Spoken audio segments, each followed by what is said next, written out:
qu'une relation est finie, eh bien, ce n'est pas un de perdu, 10 de retrouvé, c'est un de perdu, 10 000 de retrouvé. Et cela dans la même soirée ou même le temps d'une heure.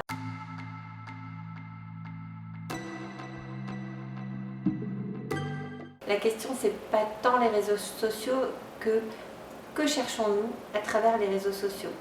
J'observe que ce que l'on recherche, ça va être plutôt un partenaire.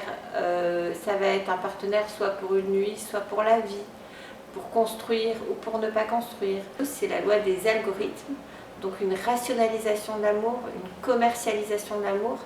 Et c'est à nous en fait de prendre un temps de distance, d'avoir une réflexion philosophique. Aujourd'hui, ça me paraît absolument vital d'avoir cette réflexion-là qui permet de se dire voilà ce que je recherche et voilà comment je vais le faire.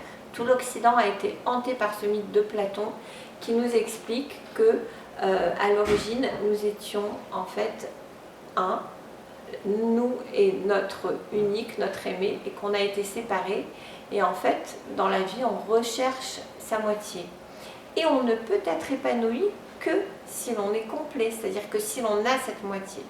Aujourd'hui, on sort complètement de ce paradigme amoureux pour rentrer dans une autre légende qui est celle du développement personnel. Ce succès de cette sorte de psychologie nous dit recherchez votre épanouissement en vous, non plus dans l'âme sœur. Donc on est renvoyé à notre individualité, on est responsable de notre bonheur, on ne doit pas projeter cette recherche du bonheur sur un hypothétique prince charmant qui n'existe pas. Donc il faut peut-être retrouver un peu le sens de l'amour, le sens de l'autre, de l'altérité, loin de cette rationalisation excessive de cette existence dans laquelle nous sommes projetés aujourd'hui. Les réseaux sociaux, c'était une chance extraordinaire, c'est vrai, et surtout depuis 2 ans, de rétablir un peu de lien dans nos vies qui se sont énormément virtualisées avec le Covid. C'est un outil en fait pour se rencontrer, c'est pas une fin en soi, c'est-à-dire il ne faut pas rester, je pense, dans la virtualité de ces réseaux, mais les prendre vraiment comme un outil pour sortir de chez soi. Une chance nous est donnée aujourd'hui extraordinaire à travers les textos parce que jamais on avait eu cette facilité d'écrire à tout moment, à tout bout de champ, quand on veut et avec cette rapidité. Avant, il fallait écrire une lettre, il fallait la mettre dans une enveloppe, aller à la poste, etc. Puis là, c'est très facile et donc il faut profiter de cet art, de cette facilité pour cultiver l'art du texto amoureux. Le fil rouge de mon livre, ce sont les films, les comédies sentimentales, les comédies romantiques, les comédies musicales, parce que les films sont les reflets des mœurs et je pense qu'elles donnent le pouls de la société.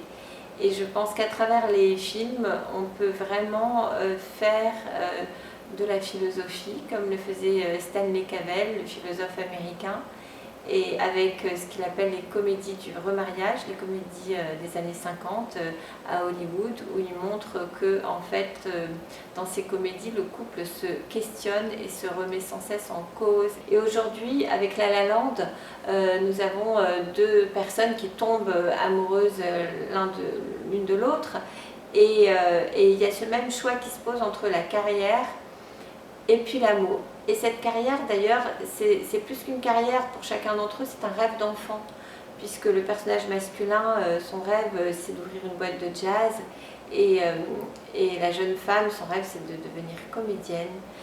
Et ils vont suivre leur carrière et renoncer à l'amour. Et à la fin du film, en fait, en accéléré, on a toute leur vie imaginée, s'ils avaient été ensemble, et s'ils avaient choisi l'amour et pas leur profession ou leur rêve d'enfant. Et finalement, on voit que peut-être qu'ils se seraient enlisés dans la vie familiale, ils n'auraient pas été plus heureux. Donc la morale de l'histoire, c'est un petit peu ça, c'est de suivre son rêve en tant qu'individu plutôt que de suivre l'amour qui de toute façon ne dure pas. Aujourd'hui, je pense qu'on peut rêver d'amour et on peut essayer de peut-être redonner du sens à ce mot, parce que le mot amour a plusieurs sens, c'est un mot valise.